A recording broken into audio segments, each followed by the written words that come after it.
Well, Jamie, Chantelle, I'll start with you. What a performance a couple of weeks ago. Katie Taylor for the undisputed super lightweight title, going into the Lions Den, and you pulled off a memorable victory.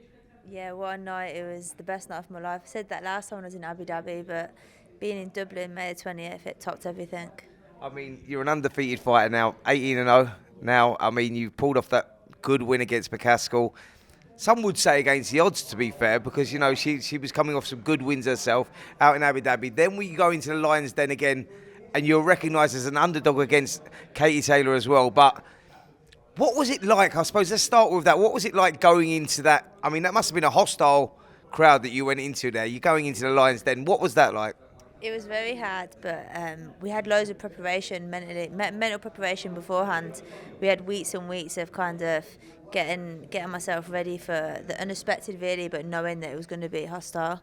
So I knew what I was up against, and it was a bit different when I got over there because then it was a little bit more real. It's all right what you do beforehand, but until you're in that situation and you're actually hearing the noise and everything else that comes with it, it was difficult, yeah. But I had a good team behind me that was backing me all the way and giving me little trigger words every single time, and it would just keep me switched on and focused and ignoring the noise. I mean, yeah, you had Jamie, your main trainer, in the corner, and Nigel Travis as well. Jamie, you've been in those atmospheres before. You know what it's like to go in that Lions Den, so you knew what Chantelle was going into. Yeah, of course. I think that's stuff like that. When it's not a surprise when you know you're going to be going into an atmosphere like that. It's part of your training. You've got to make sure that you're ready for it the same way you would make sure you're fit or you make sure you make weight. So that's what we did. We had Ryan, guy runs a company called Mind Excellence. He was on board helping us sort of navigate through that stuff and making sure mentally we was all on the same page so that we could be saying the stuff to Shan to make sure we kept her focused and on track and worked a treat. I mean, you going over there, you knew what you was going into. I mean, talk to us through the build-up of that, Jamie. Like, do you know what I mean? Because obviously, Katie, it was her homecoming, and it was meant to be her big moment. You know, you was a great champion yourself at super lightweight. She was moving up to that weight. She wanted to become undisputed at that weight as well. I mean, what was you expecting going over there? Was it everything that you thought? I just think, knowing from experience, seeing how some fighters, you know, they're capable of performing or beating certain fighters, but sometimes the occasion gets to them. That's the reason why we made sure that we was thorough in getting them mentally prepared for it. Was because I've always said Chantelle can beat Katie. I knew it. Within the first couple of months when she was at my gym, I said, "You'll beat Katie Taylor. You've got the style to beat her. It's okay having the style, but you've also got to be able to then go into that surroundings and the environment and be able to perform." So that was the only worry, was will she be able to carry it on and follow it through. And then once I got there on fight week and I saw how switched on she was mentally and focused, I had no doubts then. I mean, let's talk about the ring walk coming out there, because that's when it all happens, in it. Like Jamie says there, a fight can be won and lost on that ring walk. The spotlight comes on, bam, we're in Ireland. We know what that crowd is like. You know, they're very passionate and they love their boxing out there. When that spotlight come on you, you come out and you saw the crowd and everything else going around it, you're looking. What was going through your mind then? God, I was so nervous. I literally was like, oh, wow. But I had to embrace it, and I just had to use it as fire as well, and I used it as fire to egg me on. And as much as it was for Katie, had to just be like, look, it's all eyes on me this time because I'm going to beat her. It's her homecoming, but this is my time to shine as well. So I had to just kind of reverse it and make it about me. How do you switch that? How do you reverse those? Because that's the difference between champions and challengers. The challengers, they go out and the occasion gets them a little bit. You know, adrenaline starts pumping. That takes a lot out of you physically, and you haven't got the engine that you should have. How do you do that? Like, you are known for your work rate, and you go out there, you got that hostile crowd, and obviously you said there, I'm very nervous, but you channel those nerves into a positive energy, because people struggle to differentiate what nerves are and being scared is. Like, that nerves is just a natural adrenaline that pumps through the body. How did you do that? Like, explain how you channel that into a positive, because you went out there and you done the 10 rounds like a rocket. It's about you, Tim, and I really do mean that. I think I said it in another interview, saying if I didn't have the team behind me, I would have crumbled, without a doubt. I would have crumbled, and I probably would have run out the arena and think, I'm not doing this. But like, the preparation before the fight is Jamie and Nigel were on me, like kept on going over things, saying like little trigger words and just getting into my head. And then when it come to the changing room, it was the same thing. And even though I kind of knew what I was doing, I didn't really get it until after. Now I look back, I think, yeah, it all adds up why they were doing certain things and working me kind of thing. And the ring walk and everything, I knew I just had to completely just zone in, focus. And then when Katie was doing her ring walk, I think it's the most important part of the night. I think for me, I just remember it all the time, is the ring walk was going on, and I was thinking, oh, come on, like, just get in the ring. And Jamie kept saying these like simple words, and it just kept him keeping me on track and keeping me calm and remembering what I'm about to do. So I think I genuinely do think it was down to my team, because I could easily say like, oh yeah, it was me, I'm strong-minded, blah blah blah. It was my team behind me. We all worked together. That's called experience. I mean, that, Jamie, as you know, is important, and it's like that whole build up to that first bell ringing. Once the first bell rings, you're good. You're good to go. Everything's, your game plan kicks in. Everything's good. But the build up from that ring walk to that part is so important. Like you say, keywords, etc., everything is there. So you pull off an upset victory. I think that's probably fair to say. A lot of people were expecting Katie to win that fight. Where do we go from here? Like, is there a rematch clause? Do we go straight back into that rematch? Or have you got other aspirations, other dreams?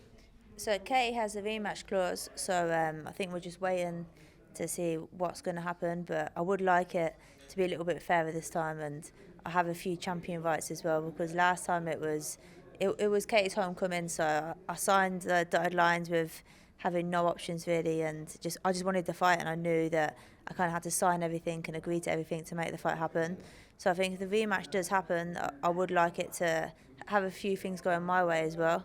Sure. But there's other options for me as well. There's changing weights, facing other champions. I said before, I defended my belts now against 2 undisputed champions. So I think it's time I'll go collect some more belts in different weight categories. Yeah, I mean, you won the IBO lightweight title. Yeah. You're undisputed now, super lightweight champion. Yeah.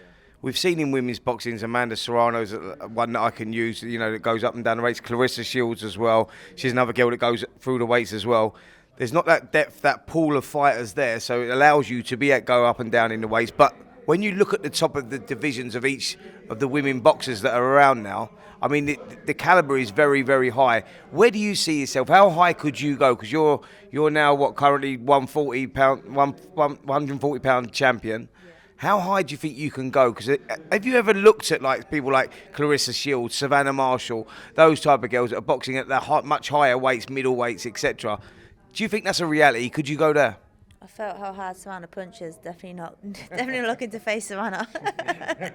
She'll lay me out, but yeah. Are you sparred her then? Yeah. I sparred, yeah. She hits hard, very, very hard. So definitely not looking to face Savannah. Right. But I think, look, to be honest with you, Shan's a natural lightweight, and I think if anything, she'd go down and fight for Katie's titles rather than up. I think probably the limit for me would be like welterweight. You've got some girls who are at 154, which is super welterweight, but they're naturally smaller, so they've moved up for the opportunity and stuff. So those are that would be the absolute limit for me. I think. Natasha Jonas? Tasha, well, that's what, yeah, so Tasha's 154, yeah. And I love domestic fights. I think they're ace, world-class athletes, all from the same country, boxing each other. There's nothing like a domestic world-class match-up, and Terry Harper's in the same stable as well, and she's got a world title at the same weight, so it'd be great to do a little round robin and get undisputed at 154. But I think there's loads of options. She comes from a kickboxing background as well. She's been made offers to do like a crossover fight into MMA as well. So there's like so. I said to her, sign the contract, because when you beat Katie Taylor, the world's going to be your oyster, and it is. There's loads of opportunities for her now. So we're talking kickboxing, we're going boxing. Can you play football? No. Right, so listen, so yeah, what is the dream for you now? Look, you become your IBO lightweight champion, you're undisputed super lightweight champion. You obviously want the big fights now, the unification fights, whether that's down at lower weights, higher weights, but more importantly, I think what Jamie touched on there, these big showdowns with the British girls, people like Natasha Jonas. Surely that's the future, that's the dream.